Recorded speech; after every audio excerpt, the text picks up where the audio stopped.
ওঠ ওটো ওটো হাতের বাদনটা ছেড়ে দে।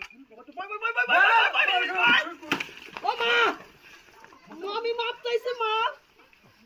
দাঁড়াইছে নাকি দেখেন তো। আমি মাপ চাইছি মা, আমার তোরে ধরবো না মা। আমরা তিনজন লোক আইছি মা, একটা গাড়াই ছাপ একটা গোমা ছাপ ধরছি মা। তুই ক্ষতি করিস না মা, আমি চলে যাবো মা। তাড়াতাড়ি দেখেন, বন্ধ করেন। একটা মহিলা কি দাঁড়াইছে নাকি?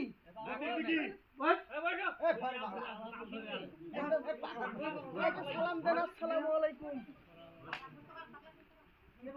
আপনাদের এই কোনার দিয়ে যেটা আছে এটা সাপ না, এটা জিন। এটা আপনাদের এই গ্রামে বহুদিন ধরে আছে, কিন্তু কারোর কোনো ক্ষতি করি নাই। মাঝে মাঝে আজান দিলে কুত্তা চিল্লা চিল্লি করে করে কি অনেকে তিনের তলে দেখবেন ঢেলের শব্দ পাওয়া যায় রাতের বেলায়। যারা তাহাজ্জুদের নামাজ পড়ে তাদের চোখে এটা পড়তে পারবে না। সামনে একটা দেবতা জিনিস। সবাই একটা সালাম দেন কোন, আসসালামু আলাইকুম। মা, আমাদের ক্ষতি করিস না, তুই চলে যাগা বাবা। আমরা বুঝতে পারি না তুই যে এখানে আছিস। সবাই তো দাঁড়ান বিসমিল্লাহ করে। হুজুর ভাই তো কোনে গেল?